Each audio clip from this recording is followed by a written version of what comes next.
कभी अपनी प्रभुता को देखकर किसी ऐसे दैन्य मूर्ति भक्त का अपमान न कर दे। बोले मन वचन निश्चय जान, मन वचन कर्म से जान लीजिए, अगर ऐसा हो गया तो इससे बड़ा कोई अपराध नहीं है, और ये डरते रहना चाहिए। भक्तों से कभी कोई अपराध हमारा उनके प्रति ना बन जाए, ऐसा आंतरिक, जो ऐसा डरेगा वो अभय पद में स्थित हो जाएगा। अब देखो, कोई भी अपराध हो उसके क्षमापन के लिए अवसर है। बोले सकल आयु सत कर्म में जो पे बितई होई, भक्तन को अपराध एक डारत छिन में खोई। पूरी आयु सत्कर्म किया हो, पूरी आयु सत्कर्म, पर उसने भक्त का अपराध कर दिया। बोले एक क्षण में पूरी आयु का सत्कर्म भस्म हो गया। ये जो अहम है तुम्हारे दान पुण्य का, तुम्हारी सत्क्रियाओं का, ये प्रभु के आश्रय की समानता नहीं कर सकता। बड़ा भारी अनुष्ठान तुम जप का और दूसरों से भी करवा रहे हो, खुद कर रहे हो, बहुत भंडारा, बहुत दान पुण्य कर रहे हो, और ये केवल आश्रित है भगवान की। उसकी समानता त्रिभुवन के दानी मिलकर के नहीं कर सकते, ध्यान रखना। एक केवल भगवद आश्रित है, प्रभु की सिवा उसका ना कोई बल है, ना कोई आश्रय और ना कोई साधन है। और आप बहुत कुछ सब कर रहे हैं, तो ध्यान रखना उसके 16वें अंश के बराबर भी नहीं हो आप, क्योंकि उसने एकमात्र प्रभु का आश्रय लिया है। विजयी वही है जो एकमात्र केवल प्रभु के आश्रय में। इसका बहुत बड़ा महत्व है, केवल केवल प्रभु का आश्रय, और तपस्या भजन साधना इसका आश्रय। फिर लौकिक ये संपत्तियों का आश्रय तो बहुत ही घटिया बात है। अगर कोई तपस्या का भी आश्रय लेकर के किसी भक्त की, तो दुर्वासा और अम्बरीश चरित्र पढ़ के देख लो, एक ही नहीं है। ऐसा तपस्वी हिरण्यकश्यप है कि ब्रह्मा जी आश्चर्यचकित हो गए, दिव्य दृष्टि से देख पाए कि है कहां हिरण्यकश्यप। वही हिरण्यकश्यप जब 5 वर्ष के बालक प्रहलाद पर अपना प्रभाव दिखाना चाहा तो परास्त हो गया और नष्ट हो गया। बहुत सावधान। एक ही ऐसा भयानक अपराध कई बार वृंदावन महिमामृत में भी वर्णन किया कि ये वैष्णव धाम है, अगर किसी वैष्णव का अपराध बन जाएगा तो आप सोच लो कितना भी कुछ भी ये धाम आपको स्वीकार नहीं करेगा। मान लीजिएगा अंतिम गति तुम्हारी बाहर ही होगी, धाम नहीं स्वीकार। ये धाम वैष्णव धाम है।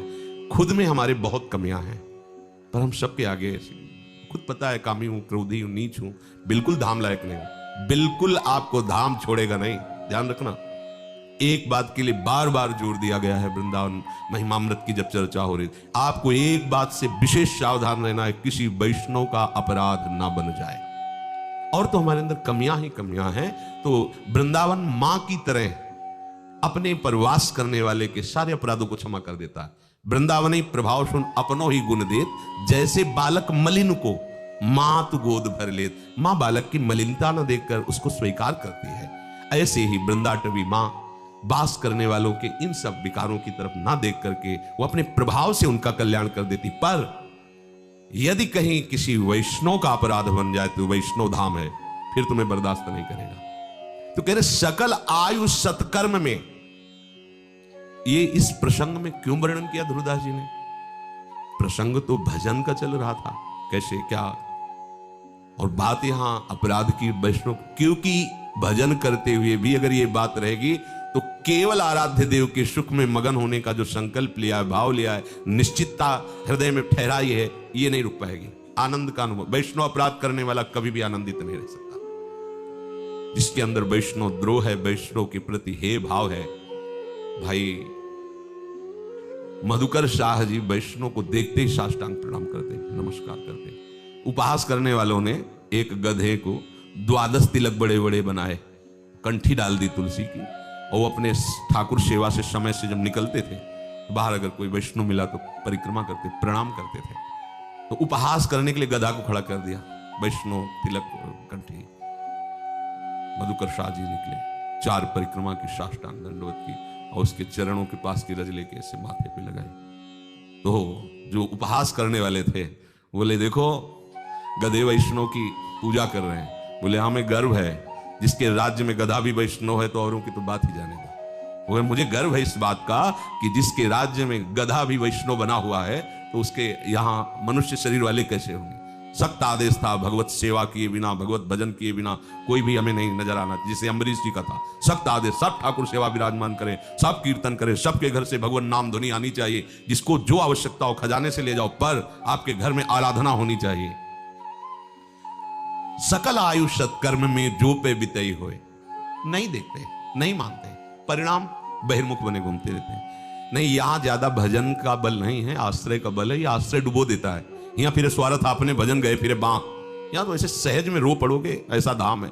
ऐसे ही हृदय में आनंद की उफान आने लगेगी। ये प्रेम धाम वृंदा विपिन है। पर आ क्यों नहीं रहा? क्योंकि ये हमारी वृत्ति बहुत गंदी है। किसी भी व्यक्ति को देखकर उसमें दोष देखना, उसके दोष वर्णन करना, उसको ये मानना है ठीक नहीं चल, तुम ठीक चल रहे हो, क्या देख रहे हो, क्या सुन रहे हो, क्या बोल रहे हो, यह वृंदावन वास का स्वरूप, यह भक्ति का स्वरूप। परदोष दर्शन, परदोष वर्णन, परदोष चिंतन, ये तो हमारे मार्ग का बहुत बड़ा विघ्न है। हमें उसमें प्रभु देखना है या दोष दर्शन करना है? और शकल अघ मुचन को नाम उपाय है नीक, भक्त द्रोह को जतन नहीं होत वज्र की लीक। और समस्त अपराध बन जाए, पाप बन जाए, उसके मोचन के लिए नाम भगवान बहुत ही सामर्थ्यशाली है। गलती हो गई हमसे, अंदर से पश्चाताप करते हुए नाम का आश्रय लिए, सब पाप नष्ट हो जाएंगे। पर इसका प्रयोग इसलिए नहीं करना कि हम रोज पाप करें, नाम जप कर लें। नहीं, हम गलती हो गई, चूक हो गई, विवशतावश कोई हमसे पाप बन गया, तो हमें और कोई प्रायश्चित करने की जरूरत नहीं है। हमें नाम के ही बल से भगवत प्राप्ति हो जाएगी, निष्पापता की स्थिति आ जाएगी, पाप प्रवृत्ति का नाश हो जाएगा। पर बोले भक्त द्रोह को जतन नहीं। नाम जापक वैष्णव के प्रति यदि अपराध बन गया, द्रोह बन गया, तो फिर ये नाम भी नहीं मिटा पाएगा। ये नाम नहीं, भक्त द्रोह को नाम नहीं मिटाता। क्योंकि जो नाम का आश्रय लिए हैं, नाम का जप करते हैं, नाम ही जिनका जीवन है, अगर ऐसे भक्तों का अपराध बन गया तो फिर क्या होगा? फिर नाम तुम्हारी रक्षा थोड़ी करेगा। भक्त द्रोह को जतन नहीं होत वज्र की लीक। वज्र की लीक अर्थात भोगना ही पड़ेगा तुम्हें, या वो भक्त माफ कर दे या फिर तुम्हें दंड भोगना पड़ेगा। सूरदास जी ने भी पद में कहा है भगवान की वाणी का कि कोई मेरे चरण पूजे और गले में छुरी चलावे तो कैसा, ऐसे ही कोई मेरा नाम जप करे, मेरी पूजा करे, मेरे भक्त से द्रोह करे तो ऐसा। बोले नाम जपते हुए भी उसे जमपुर में जाना पड़ेगा और कष्ट भोगना पड़ेगा, दंड भोगना पड़ेगा, यदि मेरे भक्त का अपराध करता है, भक्त की निंदा करता है। ये ज्यादा लगाव वाला संबंध नहीं होना चाहिए। बैरागी संत भगवत मार्ग में निकला है, तुम ज्यादा लगाव करोगे तो उसको विक्षेप होगा, और अगर वो लगाव में आ गया तो आप भी विक्षेप में हो जाओगे और वो भी विक्षेप में, दोनों का पतन हो जाएगा। लगाव शब्द नहीं होना चाहिए। निरपेक्ष भावना से वो महात्मा को और आदर बुद्धि करते हुए लगाव रहित व्यवहार आपका होना चाहिए। संतों से व्यवहार उतना करना चाहिए जिससे उनके भजन में बाधा ना पड़े। हमको उनके भजन की भी वृत्ति को देखना है। ऐसा नहीं करना चाहिए कि उनका भजन विक्षिप्त हो, हमारे लगाव से, हमारे आसक्ति के कारण उनका चिंतन छूटे। नहीं, अपना धर्म सुरक्षित रहे, उनका भजन सुरक्षित रहे, निरपेक्ष व्यवहार। उनकी शिक्षा ग्रहण की, अपनी भिक्षा दे दी, खाओ पियो भजन करो। वो कैसे चल रहा है हरि और आचार्य जाने, हमें कैसे चलना है, हमारे गुरु ने जो उपदेश किया वैसे चलना है। कहीं कोई अपराध की गुंजाइश ही नहीं। सामने चलते फिरते कोई ऐसी चेष्टा किसी वैष्णव की, मतलब ऐसी चेष्टा देख ली जो आपको समझ में नहीं आती, तो मानसिक प्रणाम किया, भगवान हमारी समझ में नहीं आ रही। अंदर मन को समझाया, मन कह रहा नहीं गलत है, तुम फाइनल कैसे कर सकते हो, पता नहीं किस भाव में, कौन है, क्या है, राधा राधा राधा। अपने को उस प्रपंच में नहीं फंसना है। अपराध की कोई गुंजाइश ही नहीं है। अपराध तब बनता है जब अपने को श्रेष्ठ समझते हैं और शास्त्र सिद्धांत का उल्लंघन कर देते हैं, तभी अपराध बनता है। निंदा भक्तनी की करे, सुनत है जे अघरासी, वे तो ये कहीं संग दो, बंधत भानु सुत पास। अभी कहते हम भक्त की निंदा तो नहीं करते, पर निंदा हो रही हम सुन रहे हैं। बोले दोनों को एक ही पास में बांधते हैं, यम पास में। भानुसुत यमराज जी एक ही फांसी दोनों को लगाते हैं, सुनने वाले को और करने वाले को। क्या मतलब है? तेरे भावे जो करे भलो बुरो, संसार नारायण तू बैठ के अपनो भवन बुआ। देखो एक बात अच्छे से समझ लीजिए, ये अंताकरण भगवान की माया से ऐसा रचा हुआ है, पूरे जीवन भर युद्ध करते व्यतीत होता है उपासक का। आप भी उपासना के मार्ग में थोड़ा झांक के देखो कैसा होता है हृदय। एक क्षण तो लगता है बढ़िया चल रहा है भजन, दूसरी क्षण विषय चिंतन कर रहा है, तीसरी क्षण हट करके गलत काम के लिए राजी हो रहा है। कितनी विषमता अंदर है। हो सकता है कभी किसी से चूक हो सकती है। अगर हमको ऐसा कुछ लग रहा है तो हमें आराध्य देव से प्रार्थना उसके मंगल के लिए करनी। प्रभु जब आपके मार्ग में चला है तो आप थोड़ी और कृपा कर दो, इसको सद्बुद्धि दो। आपका दास कहा कि अगर हमें कुछ ऐसा लग रहा है वो अपनापन है तो हम प्रभु से प्रार्थना करें, उसकी निंदा ना करें। क्योंकि एक होता है पाखंड करना और एक होता है चूक हो जाना। चूक सबसे हो सकती है। आप ऐसा ना सोचे कि कोई अवतार है। सब साधक सब जीव से ही इसकी यात्रा में निकले, सबसे हो सकती कोई भी चूक। आप अपने हृदय को देखो, लाखों बार क्षमा करते हो ना आप अपने को। वो साधक जो बचपन से जीवन भर भगवान के मार्ग में चलने की ठान ली है, अब पूर्व संस्कार बस कोई गलती हो जाती है तो ऐसा तो नहीं कि अखाड़े में कोई कुश्ती के लिए उतरा है तो बस जाते ही धोबिया पछाड़ मारा जय हो, ऐसा नहीं। वर्षों के अभ्यास से उसके अंग पुष्ट हुए और फिर वो दांव में फिर पहलवान को पछाड़ता है। ऐसे ये कामादि विकार है, ये पुराने पहलवान है। अब हमारा नया युद्ध इनसे प्रारंभ। नया आज तक नहीं लड़े इनसे, आज तक सदैव इनकी पछाड़ में गिरते ही रहे हैं। आज गुरु कृपा बल से थोड़ा आया कि वे एक दो हाथ होंगे तो ऐसा नहीं वो पुराने खिलाड़ी टांग में फंसा के धम्म से मारेंगे। पर हमें पक्का पता है कि हो सकता है वो गिरा दे, हार जाएंगे, पर हम हारने के लिए तैयार नहीं। आजीवन लड़ेंगे और इनसे जीतेंगे। अब आप उस बात को, इस बात में हमने देखा है ऐसा। क्या देखा है तुमने? देखा उसके हृदय को, वर्षों से जलन सह रहा है, वर्षों से कष्ट सह रहा है। अगर थोड़ी चूक हो गई तो हम प्रार्थना करें प्रभु से, प्रभु इस पर कृपा करो। इसको निकाला संसार से, फिर भी आप इतनी छूट क्यों दिए हुए हैं कि उसका मन उसको ऐसी जगह खड़ा किए।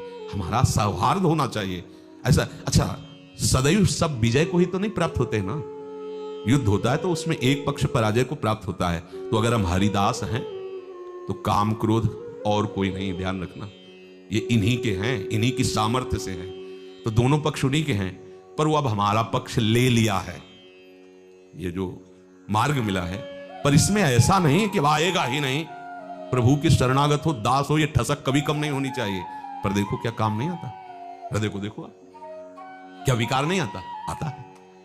कैसे जीतते हैं? रो के, उनके चरणों का आश्रय लेकर, उनका नाम कीर्तन करके। अगर ऐसी दशा में थोड़ी भी बुद्धि धोखा खा जाए तो हमसे गलत चेष्टाएं हो सकती है। हमारे द्वारा कोई न कोई ऐसा भगवत विरुद्ध आचरण बनने की संभावना हो सकती है। इसीलिए रोज सत्संग, रोज सावधानी, प्रतिपल सावधानी, प्रतिपल नाम का पहरा।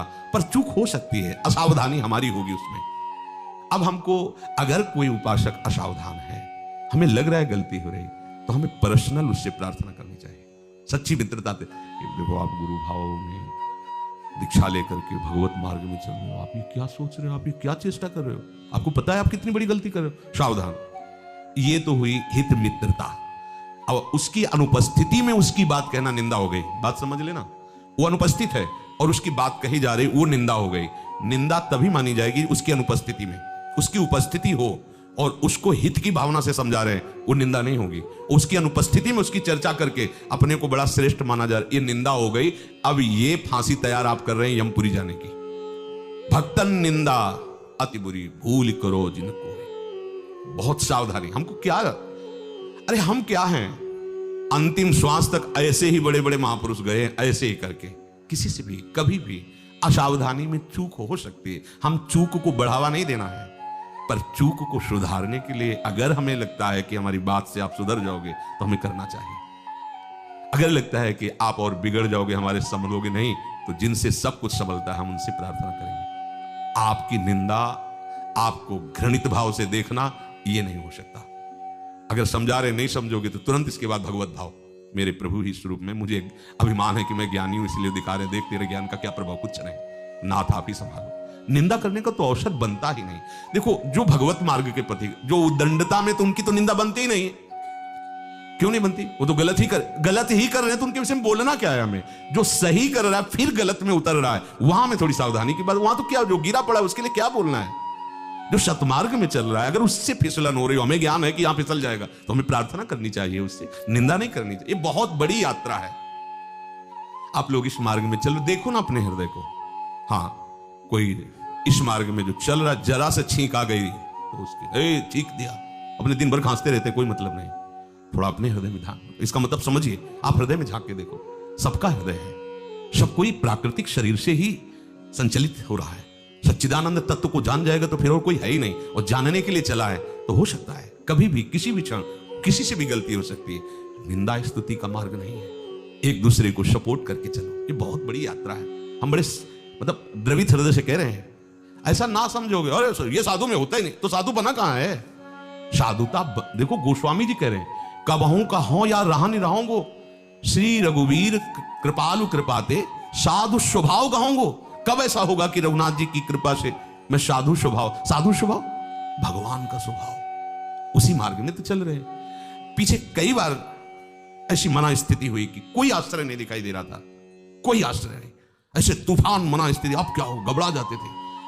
गंगा जी में बैठ करके किनारे उनसे प्रार्थना कर, क्या करूं, कौन सा व्रत रहूं, कौन सी क्रिया करूं, कौन सा तप करूं जिससे ये विकार नष्ट हो जाए। रोए हैं, हे गंगा मैया कौन सी का क्या वृत्ति धारण करूं, परेशान हो जाते थे। रात दिन भजन मार्ग में चल, बेमतलब में मन का संकल्प, और उसी को देख रहे हैं। तो भय लगता कि बताओ श्मशान गंगा किनारे ऐसे विचरण करे तब ये हालत है, अगर कहीं तो क्या होगा। ये तो बिल्कुल मना स्थिति तो एकदम बिगड़ी हुई है। और ये 1 2 4 साल साधन की बात नहीं करे, 10 वर्ष साधन में ये स्थिति रही। 10 वर्ष साधन चल रहा है पर विपक्ष जोरदार है। अब लाडली जी की कृपा और साधन की कृपा में बड़ा अंतर है। ये चाहे तो एक क्षण में घोर विषयी को महात्मा बना दे, ये चाहे घोर विषयी को, वैश्यागामी को महान, हिंसक को महान, ये इनका खेल है। इसीलिए इन्हीं के आश्रित रहो, इनकी कृपा को जो होते रहो। किसी की भी निंदा करने का अधिकार तुम्हारा नहीं है। कोई गलत आचरण सतमार्ग में चलने वाला कर रहा है तो हमें चाहिए एक दूसरे को प्रोत्साहन देकर के आगे बढ़ाएं, शास्त्र सम्मत बात उसके सामने रखें कि देखो आप इस बात से जांचना, आपकी गलती हो रही है, आप सुधारो। वो परमार्थ का पथिक चेत जाएगा, सावधान हो जाएगा। भूली हूं मन दीजे नहीं, भक्तन निंदा और होत अधिक अपराधयो, मत जानहु थोर। भक्तों की निंदा करने के लिए बार बार मना कर रहे हैं, मत करो। एक तो समय कब है आपके पास निंदा करने का, यहां यहीं से फुर्सत नहीं। ये बात आप पक्की समझ लो, कोई भी सतमार्ग का पथिक कभी ऐसा नहीं कह सकता कि हम पूर्ण हो गए, क्योंकि समुद्र है, कितना उतरोगे, अथाह है। तो पूरे जीवन साधक ही रहता है, पूरे जीवन। दूसरे भले कुछ माने, वो जीवन भर वैसे ही साधक रहता है जैसे घर से निकला था, वैसे ही साधक रहता है। जब शरीर पूरा हो जाता है तब वो जो लीला साधक पूरे जीवन रहता है, क्योंकि वो अथाह ज्ञान समुद्र है, नया नया ज्ञान। तो उसको लगता है ये तो हमें पता ही नहीं था, ये स्थिति तो हमें पता ही नहीं थी, ये बात तो हमें पता ही, तो रोज नई नई बात तो पता चल रही, तो साधक ही तो है। शिष्य जीवन भर शिष्य रहता है, सेवक जीवन भर सेवक रहता है, तभी वो पूर्णता में स्थित रहता है। जहां स्वामी बना वहीं से पूर्णता का काम रुक जाता, अपूर्णता की गति होने लगती है। इस मार्ग का रास्ते समझ लीजिए। जीवन भर दैन्य सेवक और जीवन भर सावधान, कभी अभिमान न कर ले कि हम तो जो चाहे, नहीं, सावधान तस्मात् शास्त्रम प्रमाणम ते। तुम्हारा जीवन का एक एक क्षण शास्त्र प्रमाणित होना। जब हम अपने जीवन में लगे हुए तो दूसरे के जीवन की जीवनी पढ़ने का समय कहाँ, कि वो गंदा बोल रहा है, गंदा कर रहा है, गंदा चल रहा है, हमारे पास समय कहाँ है। हमें अपने प्रिया प्रीतम से फुर्सत नहीं तो दूसरे की तरफ बात करने का समय। अच्छा, अगर कभी ऐसा दृश्य अचानक देख लेते हैं तो त्रिगुणात्मिका माया का खेल है, प्रणाम करो, आगे बढ़ो। तुम्हें उस पर ज्यादा सर्च करने की आवश्यकता नहीं, दिमाग लड़ा ऐसा क्यों नहीं, राधा राधा राधा छोड़ो, प्रणाम करो, आगे बढ़ो। बोले अगर यह गति मन की तुमने कर ली, भक्तन देखे अधिक आदर दीजिए प्रीति। आदर और प्रीति का तात्पर्य भाव से है, व्यवहार में मत ले जाना। व्यवहार में तो बहुत विचित्र है, व्यवहार में परमार्थ के पथिक को व्यवहार शून्य जीवन रखना चाहिए। वो देख ना पाओ कि आप उसे प्रणाम कर रहे हो। हाँ राधे श्याम, कहाँ रहते हो आप? अच्छा, कहाँ, ये नजदीक ही कुटिया है, चलो चलते हैं। नहीं, कभी नहीं, बिल्कुल। कहाँ रहते हो? राधे श्याम। नहीं, कहाँ? राधे श्याम। हम राधे श्याम में रहते, राधे श्याम में जीते, राधे श्याम ही हमारा जीवन, राधे श्याम। नहीं, चले कुटिया आपकी? राधे श्याम ना, हाँ बस राधे श्याम, राधा राधा। जो हम कह रहे मान लो, ये अगर आप व्यवहार शुरू कर दिए ना तो ये आपके ऊपर सत्संग रंग नहीं लाएगा, ये उपासना रंग नहीं लाएगी। व्यवहार बहुत विषम है और हमें जिस मार्ग में चलना है बहुत सम है, सुरक्षित है। किसी से कोई असंगोहम पुरुषा, चाहे स्त्री शरीर साधक हो चाहे पुरुष शरीर साधक हो, बस समाज में बैठे, सत्संग तो एक है, अलग हुए तो बिल्कुल एक है, बिल्कुल अलग है। असंगोहम एकोहम, दूसरा नहीं। आप कमरे में भले 4 साधक रह रहे हो, लेकिन आप बिल्कुल अकेले होने चाहिए। ना मित्रता, ना शत्रुता, ना उधर देख। बैठे हैं तो अपने स्वरूप में बैठे हैं, अपने चिंतन में बैठे। वो क्या कर रहा है हमें मतलब नहीं है। बिल्कुल ऐसा सिद्धांत जब तक नहीं अपनाओगे तब तक फिर कमरे से भी अकेले कमरे में ना बाहर निकलोगे, प्रपंच देखोगे। देखो ये साधु कैसा सोचता है, ऐसा करता है, ऐसा तुम्हारा हृदय गंदा हो रहा है। क्या है, बड़ी मुश्किल से सफाई होती है इसकी। हृदय की सफाई बड़ी मुश्किल से होती है। इसके लिए कोई साबुन काम नहीं करता। सत्संग रूपी साबुन और सावधानी रूपी जल डालते रहो तो ये साफ हो जाएगा। और साफ होने में बहुत समय लगता है, गंदा होने में 1 मिनट काफी है। और हम लोग कैसे बोले 8 घंटा भजन किया है, अब 10 मिनट थोड़ी देर। यहां कह रहे सकल आयु सत्कर्म में जो पे बितई होए, भक्तन को अपराधिक डारत छिन में खोए। हम सुना है पास जैसे हुए तो किसी की भी, क्योंकि भगवत चरणारविंद में निरंतर स्थिति बनी रहे बड़ा कठिन है। तो माना पाठ किया साधन, जहां बाहर निकले तो मन अपनी खुराक खोजेगा, बिल्कुल असंग। इसलिए जीवन में ये सीखा है, कभी नहीं किसी से व्यवहार नहीं। देखो कोई आता है, आहा हाथ मिला होगा, हमारे दोस्त हैं, सबके दोस्त हैं, किसी के भी नहीं है। जीवन में ये अपने जीवन में लाना है। हमारा कोई शत्रु नहीं है, सबके हम दोस्त हैं भाव से, पर प्रगट में कोई हमसे हाथ मिलाने ना आ जाए। जीवन में ऐसा व्यवहार रखना चाहिए, निरपेक्ष, सामने हो मेरे भगवान हो। इसके बाद न तुम्हारी स्मृति और ना हमारा कोई आदर निमंत्रण नहीं, एकदम असंग। देर नहीं लगेगी, आप अपने लक्ष्य में डूब जाओगे। नहीं, ये बहुत होता है, ध्यान रखना। हम जान नहीं पाते, हमसे वो गलती हो जाती है जो पूरे भजन में पोछा लगा देते, ढक दिया, आनंद की अनुभूति नहीं। अब हम विचरण कर रहे हैं बहिर्मुख होकर विषयों के चिंतन में। ये धाम में सबसे बड़ी सावधानी की आवश्यकता है। कोई भी दोष किसी का आप देखोगे तो धाम है ये, तत्काल वो दोष आपके अंदर छा जाएगा, निकलना मुश्किल हो जाएगा। तो अपने को प्रभु के चरणों तक पहुंचाना, इसलिए ना किसी के दोष देखने, देख ले तो वर्णन नहीं करने। अगर वर्णन कर दिया तो वज्र की लीक है, भोगना पड़ेगा, उसी हालत में तुम पहुंच जाओगे। ये अनुभव करके देख लेना, उसी हम तो देख लिया है, उसी हालत में पहुंच जाओगे जिसके प्रति जो दोष दर्शन करोगे। धाम है यहां, अगर भजन कम भी होगा तो आप परमानंद में डूब जाओगे, अपराध भर ना बने। तो अपने लोग जब भजन नहीं करते तो उस समय देखना राग द्वेष की वृत्ति से, ये बहुत खतरनाक है, इसीलिए आनंद नहीं आ रहा। हम और ज्यादा दूर नहीं जाते तो आपस में एक दूसरे के प्रति दोष दर्शन करते रहते हैं। नहीं, आपस में एक दूसरे को संत मानते हो आप? देखो विचार करके, दूसरा आपको संत मानता है, लेकिन आप आपस में एक दूसरे को संत मानते हो? क्या हो भाग्य, हमें संत समागम मिला है। ये संत नहीं तो और क्या है? घर परिवार छोड़कर भगवान के आश्रित होकर धाम वास कर रहे हैं। जितना प्रभु सामर्थ्य दे उतनी सेवा और नाम जप कर रहे हैं। जैसे प्रभु उनको रख रहे हैं वैसे वो राजी हैं, तो ये संत नहीं और क्या है? हम आपस में ही राग द्वेष कर रहे हैं, छोटी छोटी बातों में आपस में। देखो छोटी छोटी बातों में, साधु हो, उपासक हो, ऐसा अगर किसी को ऐसा लगता है यहाँ बैठने से सुख मिलता है, बैठो, अब बैठो, हम तो घर के हैं, उधर खड़े हो जाते हैं, सत्संग ही तो सुनना, खड़े खड़े आप बैठो आराम से लगा के। हाँ, सत्संग का प्रभाव है, साधुता है। हमको अपने जो 4 लोग हैं अपने पास, उन्हीं में भगवत भाव करना है। हम बाहर तो भगवत भाव कुत्ते में भी करने की चेष्टा करेंगे, लेकिन बगल में संत बैठा उसके प्रति भगवत भाव नहीं होगा। आपको अंदर की बात कह रहे हैं, देख लो, हमारे पास जितने हैं, घर में जितने हैं, पहले हमें वहां भगवत भाव करना है। बाहर चौराहे पे तो हम कर ही लेंगे, वो सब भगवान है, प्रणाम है, लेकिन जो हमारे पास है हम उन पर राग द्वेष वृत्ति रखते हैं, वहां भगवत भाव नहीं हो पाएगा। वहां केवल वहां से जब प्रतिकूलता आएगी तो नहीं टिक पाओगे। अगर घर में कर लिया, जैसे 4 संत हो, आपस में भगवत भाव है, निर्दोष दृष्टि, यही दृष्टि पूरे संसार में फैल जाएगी आपकी, और आप निर्दोष हो जाएंगे, आप भगवत भाव वाले हो जाएंगे।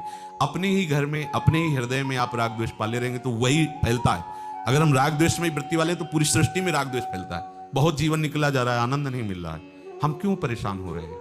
नाम भी जप कर रहे हैं, धाम भी वास कर रहे हैं, सत्संग भी कर रहे हैं, पर हृदय शांत नहीं। क्यों? कोई ना कोई गलती तो हो रही है ना। अपने हृदय को प्रिया प्रीतम में लगाने के अलावा कुछ हमारा कर्तव्य नहीं। ये पूरी सृष्टि प्रभु की, वो जाने कि इसको कैसे चलाना है। अगर आपको ठेका दिया हो तो बात अलग है, आप देख लो। किसी को प्रभु ने ठेका तो नहीं दिया सृष्टि चलाने। आपको अपने अंतःकरण को निर्दोष बनाना, प्रभु में समर्पित करना है, और अगर ऐसा कर लिया तो पूरी सृष्टि निर्दोष है। आप यही अनुभव करो। जित देखूं तित श्याम में, भगवत स्वरूप इसी में स्थित हो। सावधान रहिए, कोई भी हम दोष दर्शन न करें किसी का, कोई भी दोष देख लें तो वर्णन न करें किसी का। अगर कोई वर्णन कर रहा है किसी की निंदा आदि तो हम उसको सुने ना, क्योंकि हमारा लक्ष्य सब में भगवान को मानना। बोले ऐसे लोग भगवान होते हैं? जब आंख तुम्हारी शुद्ध होगी तो देख लोगे, पक्का। देखो, इसीलिए भगवान ने शब रूप धारण किए। वो क्यों धारण किए? ये भगवान का विराट रूप है, हम समझ नहीं पा रहे। विराट रूप में भगवान, ये भीष्म द्रोणाचार्य जैसे इलायची लौंग होती ना, ऐसे दाढ़ों में फंसे भगवान के, ये दिखा रहे साहब मैं महाकाल हूं, सब कुछ चबाए जा रहा हूं। अब कैसे मानोगे कि वही मुरली मनोहर श्री कृष्ण है? वही है। ये जो तमोगुण, रजोगुण, सतोगुण की लीला हो रही ना, एक जगह घोर राक्षसी लीला हो रही, एक जगह राजसी लीला हो रही, एक जगह सात्विक लीला हो रही, पर तीनों लीला उसी की हैं। पक्का मान लो, ये हमारी दृष्टि सही नहीं इसलिए लग रहे, उसी की लीला है। सात्विक, राजसिक, तामसिक, ये उसी की लीला है। इस लीला को जब तुम सम में ले आओगे तो दिव्य लीला के अधिकारी बन जाओगे। और जब तक किसी एक लीला की स्तुति करोगे, एक की निंदा करोगे, तब तक शम नहीं होगे। शम नहीं होगे तो फिर भगवत लीला में प्रवेश नहीं पा सकते। हमारा इस जन्म का सबसे बड़ा लाभ होगा अपने लाडली लाल के समीप पहुंच जाना। हमको क्या, प्रभु सबको देख रहे हैं, सबको चला रहे हैं। जैसे हम में सैकड़ों कमियां हैं, ऐसे सब में हैं। जैसे हमको कमियों से बचाकर और अपनी तरफ घसीट रहे हैं, ऐसे कभी उन पर भी कृपा कटाक्ष होगा, प्रभु उनको भी घसीट लेंगे। सबको प्रणाम करो, अपने मार्ग में पुष्टता लाओ, कहीं भी हम फिसल न जाए।